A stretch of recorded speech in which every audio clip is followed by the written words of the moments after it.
नमस्कार. अंबानगरी बातमीपत्रात आपलं मनपूर्वक स्वागत. अमरावती आणि परिसरातील काही ताज्या घटनांसह मी विवेक. बातमीपत्रात प्रारंभी एक नजर ठळक बातम्यांवर.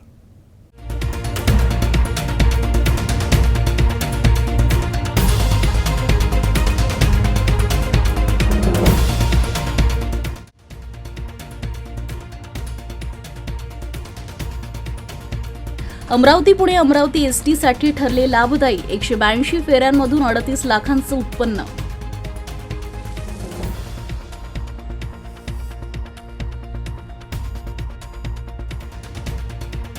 अमरावती जिल्ह्यात अवकाळी पावसामुळे 2.4 लाख हेक्टर बाधित.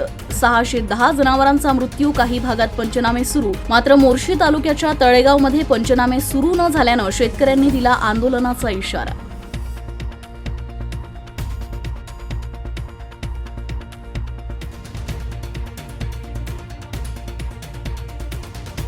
आणि राष्ट्रीय लोक अदालत 9 डिसेंबरला. जिल्हा विधी सेवा प्राधिकरण सचिव GR पाटील यांची माहिती. जास्तीत जास्त संख्येत लोक अदालतीचा लाभ घेण्याचं आवाहन.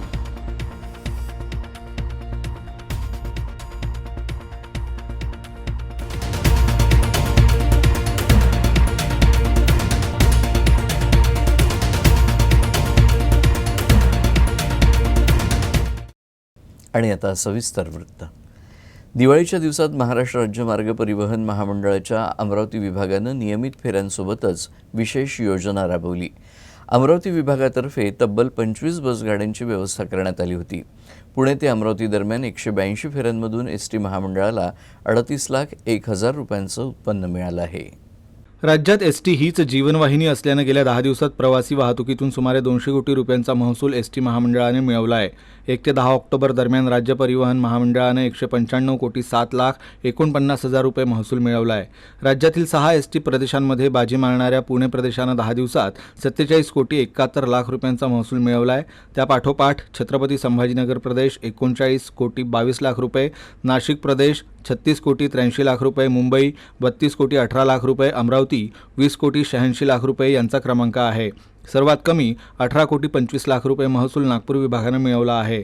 75 वर्षांवरील ज्येष्ठांना मोफत प्रवास देणारी अमृत ज्येष्ठ नागरिक योजना आणि 50% तिकीट सवलतीची महिला सन्मान योजना यामुळे यंदा एसटीला उदंड प्रवासी लाभणार हा महामंडळाचा अंदाज धनत्रयोदशीच्या मुहूर्तालाच खरा ठरला. योग्य पद्धतीनं केलेलं गाड्यांचं नियोजन आणि वर्षभरात आलेल्या नवीन गाड्यांचा ताफा यामुळे शुक्रवारी 14,598 बसगाड्या राज्यातील सर्व मार्गांवर धावल्या.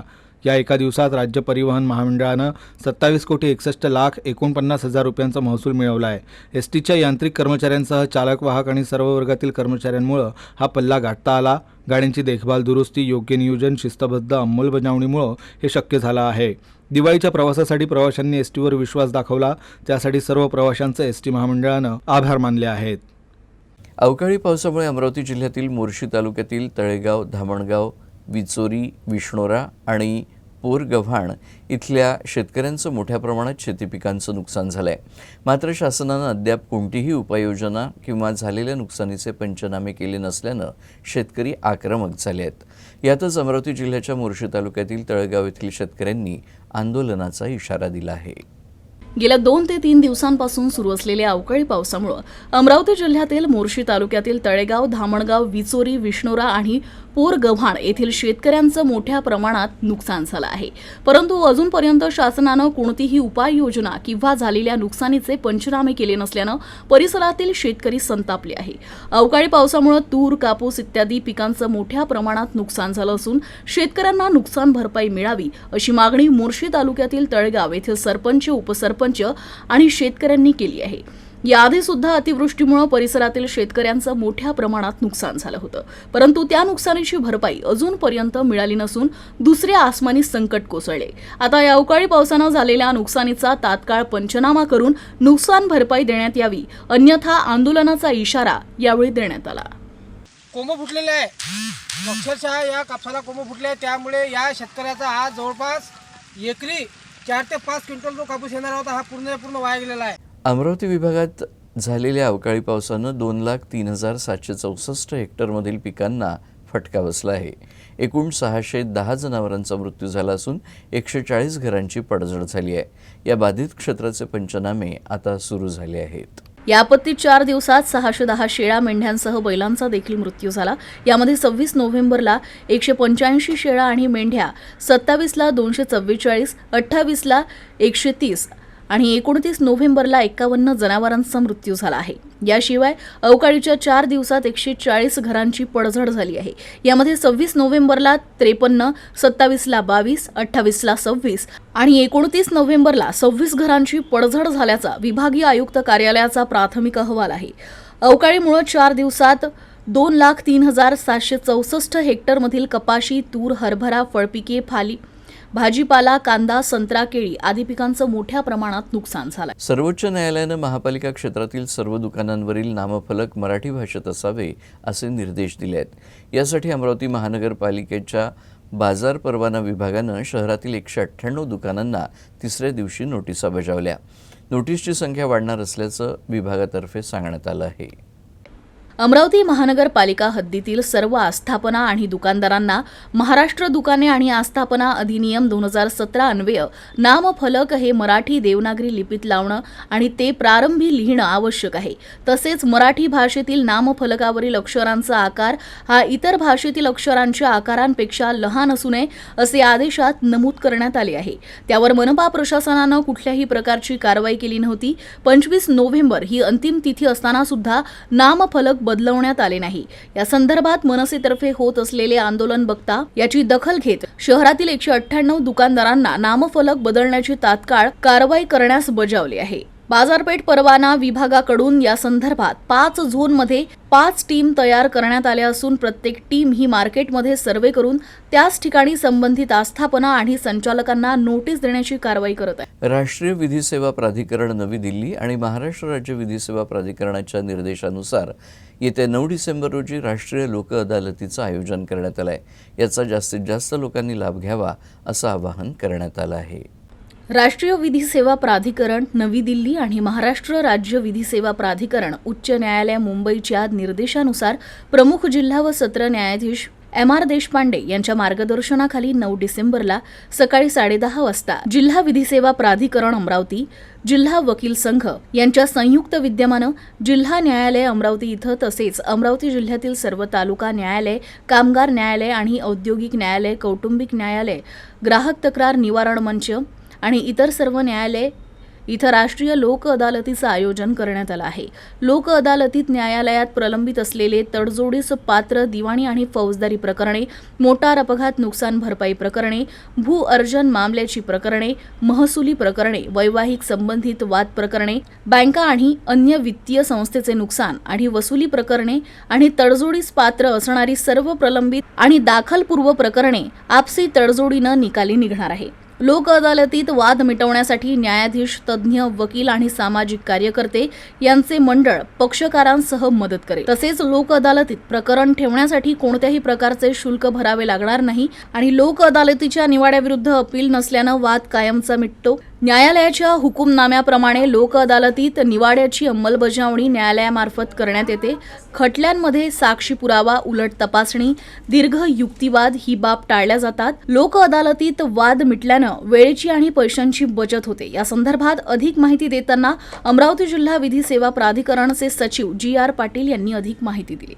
राष्ट्रीय विधी सेवा प्राधिकरण तसेच महाराष्ट्र राज्य विधी सेवा प्राधिकरण मुंबई यांच्या निर्देशानुसार तसेच माननीय MR देशपांडे साहेब, प्रमुख जिल्हा व सत्र न्यायाधीश तथा अध्यक्ष जिल्हा विधी सेवा प्राधिकरण अमरावती यांच्या मार्गदर्शनानुसार दिनांक 9 डिसेंबर 2023 म्हणजे शनिवारी अमरावती जिल्ह्यामध्ये राष्ट्रीय लोक अदालतीचं आयोजन करण्यात आलेलं आहे.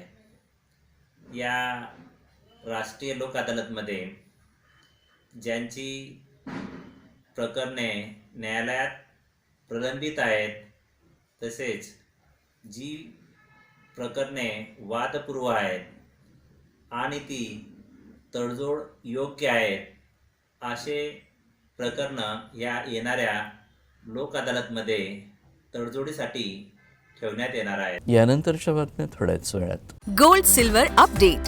त्रिमूर्ति गोल्ड एंड सिल्वर हाउस, शुद्धता ही परंपरा।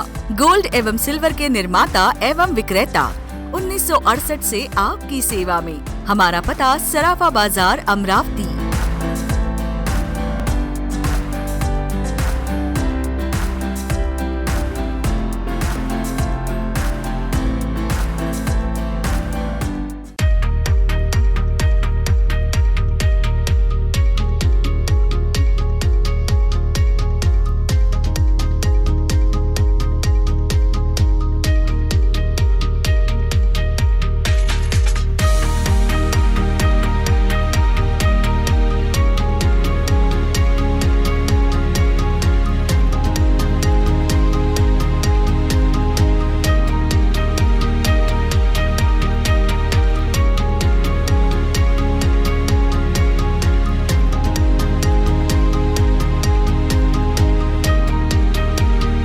विश्रांतीनंतर बातमीपत्राच्या या भागात आपलं पुन्हा एकदा स्वागत.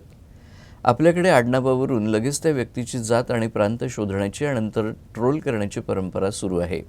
या ट्रोलला कंटाळून एका व्यावसायिकानं आपल्या रेस्टॉरंटच्या बाहेर मोठ्या फ्लेक्सवर चक्क मी महाराष्ट्रीय आणि जन्म प्रमाणपत्र लावून ठेवलं आहे. अलीकडच्या आडनावावरून लगेच त्या व्यक्तीची जात आणि प्रांत शोधण्याची आणि नंतर ट्रोल करण्याची परंपरा लागली आहे. या ट्रोलला कंटाळून एका व्यावसायिकानं आपल्या रेस्टॉरंट बाहेर मोठ्या फ्लेक्सवर चक्क मी महाराष्ट्रीयन आहे आणि जन्म प्रमाणपत्र लावून ठेवलं आहे. सनी शेट्टी या युवकानं अमरावती इथं आपल्या उदरनिर्वाहासाठी बडनेरा मार्गावर रेस्टॉरंट 2 वर्षांपूर्वी सुरू केलं होतं. मात्र शेट्टी नावावरून ते आंध्र प्रदेशचे असावे असे लोकांना वाटत होते आणि त्यावरूनच सनी शेट्टी यांना विविध मार्गाने ट्रोल केले जात होते. अखेर या ट्रोलला कंटाळून सनी शेट्टी यांनी आपलं जन्म प्रमाणपत्र मोठ्या फ्लेक्सवर लावत मी महाराष्ट्रीयन असल्याचं स्पष्ट केलं आहे. जन्म प्रमाणपत्रावर सनी शेट्टी यांचा जन्म चंद्रपूरमध्ये झाला असून आपण महाराष्ट्रीयन असल्याचा उल्लेख या बॅनरवर त्यांनी केला आहे. यामुळे सध्या मी महाराष्ट्रीयन हे बॅनर चांगलंच व्हायरल झाल्यानं चर्चेचा विषय ठरला आहे. अमरावती जिल्ह्याच्या दर्यापूर तालुक्यातील येवदा ग्रामपंचायतीच्या सरपंचांच्या मेरी सुनो या व्यवहारामुळे ग्रामस्थांनी पुढील सर्व ग्रामसभांवर बहिष्कार घातलाय.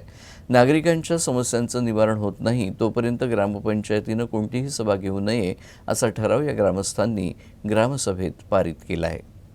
ग्रामसभेच्या कामकाजाला कोरम पूर्ण करून सुरुवात करण्यात आली. विषय सूचित विषय घेत असताना मागील विषय का घेतले जात नाही, या विषयांवर कुठल्याच प्रकारची कारवाई केली गेली नाही आणि कुठले कामे केली गेली नाही याबाबत विचारणा ग्रामस्थांनी केली. मात्र सचिवांनी मी नवीन आहे, मला याबाबत काहीच माहीत नाही अशी भूमिका घेत पुढील ग्रामसभा आयोजित करून तुम्हाला कळवण्यात येईल. ही बाब प्रशासकीय दृष्टीनं खेदजनक आहे. परंतु ग्रामस्थांच्या विषयाला सरपंच प्रतिभा माकोडेद्वारे बगल देण्याचा प्रयत्न करण्यात येतो. 31 मे रोजी झालेल्या ग्रामसभेत सर्वानुमते ठराव मंजूर करत ग्रामसभा गांधी चौकात घेण्यात यावी असा ठराव असताना ग्रामसभा ही ग्रामपंचायत कार्यालयात घेण्यात येईल हा दुजोरा सरपंच यांनी घेतला. मात्र सभेत ग्रामस्थांनी ग्रामपंचायतचा हॉल हा ग्रामसभेच्या दृष्टीनं लहान असल्यामुळे ग्रामसभा ही मुख्य गांधी चौकात लोकांच्या सोयीनं व्हावी अशी मागणी ग्रामस्थांनी धरून ठेवली. या दोघांच्या तनातनीमुळे पुढे गावातील लोकांनी या पुढील ग्रामसभेवर बहिष्कार टाकला. तसा ठराव मंजूर करण्यात आला. तर ग्रामसभेत ग्रामस्थांचे प्रश्न विचारणं हा गुन्हा आहे का असा प्रश्न सुद्धा ग्रामस्थांनी उपस्थित केला आहे. ग्रामस्थांच्या प्रश्नांना उत्तर दिलं जात नाही. ग्रामस्थांनी उपस्थित केलेल्या प्रश्नांना केराची टोपली दाखवली जाते असा सवाल ग्रामसभेत ग्रामस्थांनी सरपंचांना उपस्थित केला आहे. या घटनेनं येवदा ग्रामपंचायतीमध्ये मोठी खळबळ उडाली. ग्रामपंचायत प्रशासनानं यावर लवकरच तोडगा काढावा याबाबत ग्रामस्थांची वरिष्ठ प्रशासनाकडे ग्रामपंचायत प्रशासनानं मागणी केली आहे. अखिल भारतीय अंधश्रद्धा निर्मूलन समितीचे संस्थापक अध्यक्ष श्याम मानव यांच्या व्याख्यानाचं अमरावतीत रविवारी आयोजन करण्यात आलंय. या व्याख्यानाला हिंदू महासभेनं विरोध दर्शवला आहे. या संदर्भात अमरावतीच्या गाडगेनगर पोलीस ठाण्यात निवेदन सादर करण्यात आलं आहे. अखिल भारतीय अंधश्रद्धा निर्मूलन समितीचे संस्थापक अध्यक्ष श्याम मानव यांचे अमरावतीत व्याख्यानाचं आयोजन करण्यात आलं आहे. या व्याख्यानाला हिंदू महासभेच्या वतीनं विरोध करण्यात आला असून अमरावतीच्या गाडगेनगर पोलीस ठाण्यात निवेदन सादर करण्यात आलंय. श्याम मानव हे अंधश्रद्धेच्या नावाखाली हिंदू देवता, संत परंपरा आणि हिंदू राष्ट्र निर्मिती संकल्पनाबाबत चुकीचे वक्तव्य करून हिंदूंच्या भावना दुखावतात आणि सामान्य जनतेची दिशाभूल करतात. यामुळे श्याम मानव यांचे व्याख्यान रद्द करावे करावे, अन्यथा त्यांनी हिंदूच्या भावना दुखवतील असं वक्तव्य करू नये अशी समज द्यावी अशी मागणी हिंदू महासभेच्या वतीनं गाडगीनगर पोलीस ठाण्याचे पोलीस निरीक्षक यांना निवेदन देऊन करण्यात आली आहे. आज आम्ही इथे श्याम मानव आहेत, अंधश्रद्धा निर्मूलन समितीचे संस्थापक, जे वारंवार आपल्या वक्तव्यामध्ये देवी देवतांवर, आमच्या सणांवर आणि होणाऱ्या प्रत्येक हिंदू धर्मांवर नेहमी टीका करत राहतात, त्यांच्या वक्तव्यात निषेधार्थ बोलत राहतात. त्याच्या संदर्भात आज आम्ही इथे गाडगेनगर पोलीस स्टेशनला निवेदन देतोय की त्यांनी त्यांच्या वक्तव्यामध्ये हिंदू धर्माविरोधात काहीही वक्तव्य नाही करावं. एकतर त्यांची सभा रद्द करण्यात यावी, जी 3 तारखेला सांस्कृतिक भवन येथे घेण्यात आलेली आहे. अदरवाईज त्यांना नोटीस देण्यात यावी की त्यांनी हिंदू धर्माविरोधात काहीही बोलू नये. कारण गेल्या 2-3 दिवसा अगोदर त्यांनी यवतमाळमध्ये सुद्धा संविधानाविरोधात आक्षेप घेतलेला आहे की आम्ही संविधानाच्या विरोधात कधीच बोलत नाही, कारण डॉक्टर बाबासाहेब आंबेडकरांनी संविधान हे जनतेसाठी निर्माण केलेलं आहे. अमरावती जिल्ह्याच्या भातकुली तालुक्यातील खोलापूर येथील वार्ड क्रमांक 1 मधील मुख्य रस्ते चिखलमय झाले आहे. त्यामुळे नागरिकांना ये जा करण्यासाठी मार्ग नसल्यानं रोष व्यक्त केला आहे. भातकुली तालुक्यातील खोलापूर येथील वॉर्ड क्रमांक 1 मधील मुख्य रस्ते चिखलमय झाले आहे. त्यामुळे नागरिकांना ये जा करण्यासाठी मार्ग उरला नसल्यानं नाहक त्रास सहन करावा लागतोय. तर चिखलातून लहान विद्यार्थ्यांना देखील शाळेत जाण्याकरता मुख्य मार्ग असल्यानं चिखल तुडवतच त्यांना ये जा करावी लागते. तर नाला तुडुंब भरल्यानं सांडपाणी सुद्धा रस्त्यावर येत असल्यानं नागरिकांचं आरोग्य धोक्यात आलं आहे. मात्र या गंभीर प्रकाराकडे ग्रामपंचायत प्रशासनाकडून दुर्लक्ष होत असल्याचा आरोप नागरिकांनी केला आहे. नाल्यांची दुरुस्ती आणि साफसफाई करण्यात यावी अशी मागणी नागरिकांनी ग्रामपंचायत प्रशासनाकडे केली आहे. पुल का वार्ड नंबर 1 है और ये कीचड़ बरसात की वजह से नहीं, हमेशा कीचड़ ऐसी रह रहा है. यहाँ पर ग्राम पंचायत के सफाई कामगार है, बाकी कोई आकर देखता नहीं. ग्राम पंचायत में तकरार करो यहाँ का. अभी वार्ड मेंबर से बात किया मैंने, वार्ड मेंबर बोलते हमारे पास कर्मचारी नहीं है. और ये स्कूल के बच्चों का रास्ता है जाने के लिए, यहाँ से स्कूल के बच्चे जा रहे हैं, पूरे कपड़े ख़राब करके जाते हैं घर पर. और यहाँ पर रहने वालों का मच्छरों की वजह से तबीयत खराब हो रही, कोई इस पर ध्यान देने को तैयार नहीं है. ग्राम पंचायत वाला कोई लोड नहीं ले रहा है. हमारी मांगनी यही है ग्राम पंचायत मेंबर, सरपंच, सचिव सभी से कि वार्ड नंबर 1 का जो इतने भी नाले आए, रास्ते पूरे ब्लॉक हुए हुए हैं, इनकी सफाई हो. और दूसरा क्या चाहिए इन लोगों को? संत गाडगेबाबा यांच्या पदस्पर्शानं पावन झालेल्या श्री गाडगे महाराज गोरक्षण संस्था मूर्तिजापूर इथं गेल्या 45 वर्षांपासून कोजागिरी पौर्णिमा ते कार्तिक पौर्णिमेपर्यंत काकड आरतीचं आयोजन केलं जातं. यावर्षी देखील हे आयोजन करण्यात आलं होतं. या अंतर्गत गोरगरीब, कुष्ठरोगी, दिव्यांग आणि वृद्धांचं अभ्यंगस्नान, अन्नदान आणि वस्त्रदान हे कार्यक्रम राबवण्यात आलेत. संत गाडगेबाबांच्या विचारांचा वारसा जोपासत 1978 पासून गोरक्षण संस्थेत स्वर्गीय डॉक्टर वासुदेवराव भोगुल यांच्या प्रेरणेतून आस्थागायत सेवाव्रती बापूसाहेब देशमुख यांच्या पुढाकारातून भजन, कीर्तन, हरिनाम आणि जनता जनार्दनाच्या सेवेचं कार्य काकड आरतीतून अविरतपणे सुरू आहे. दरम्यान संस्थेतर्फे पंचक्रोशीतील गोरगरीब, दिव्यांग, कुष्ठरोगी बांधवांचं सुंदर सुवासिक उटणं लावून अभ्यंग स्नान घालून औक्षवाण करत त्यांना नवीन वस्त्र देण्यात आले. तसंच मान्यवरांच्या हस्ते उबदार ब्लँकेट, महिलांना साड्या, टॉवेल अशा आवश्यक वस्तूंचं वाटप करण्यात आलं. तसंच त्यांना मिष्टान्नांचं भोजन देखील देण्यात आलं. तर समाप्ती सोहळ्याला भव्य मिरवणुकीचं आयोजन करत संपूर्ण गोरक्षण नगरीत गोपाला गोपाला देवकीनंदन गोपालाचा गजर करण्यात आला. तसंच काकड आरतीत महिनाभर सातत्यानं सेवा देणाऱ्या सेवकांना उबदार ब्लँकेट, शर्ट पीस, टॉवेल, मिठाई तसंच जीवनावश्यक साहित्याचं वाटप करण्यात आलं. यावेळी महिलांनी काढलेल्या रांगोळ्या आकर्षणाचं केंद्र ठरल्या.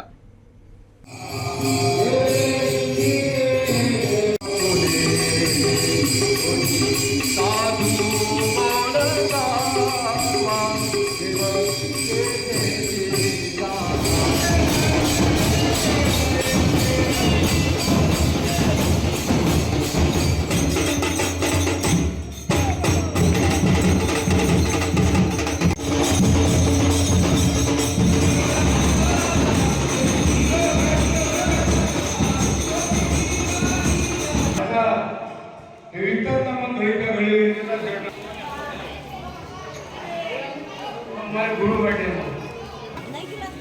खांद्यावर बसून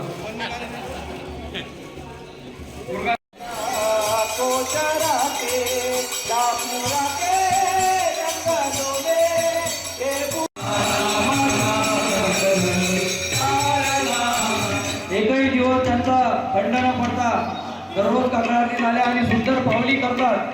त्यांची पावली पाहून आदरणीय बापू साहेबांनी त्या तिघींना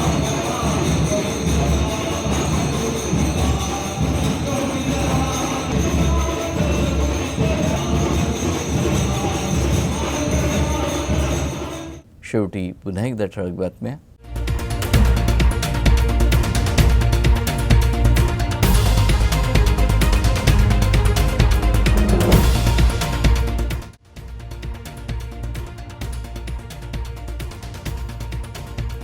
अमरावती पुणे अमरावती एसटी साठी ठरले लाभदायी 182 फेऱ्यांमधून 38 लाखांचं उत्पन्न.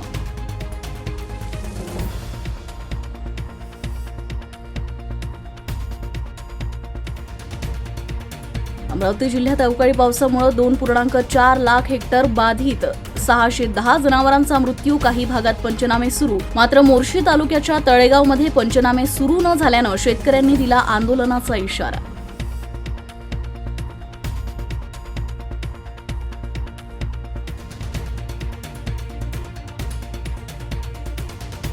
आणि राष्ट्रीय लोक अदालत 9 डिसेंबरला. जिल्हा विधी सेवा प्राधिकरण सचिव GR पाटील यांची माहिती. जास्तीत जास्त संख्येत लोक अदालतीचा लाभ घेण्याचं आवाहन.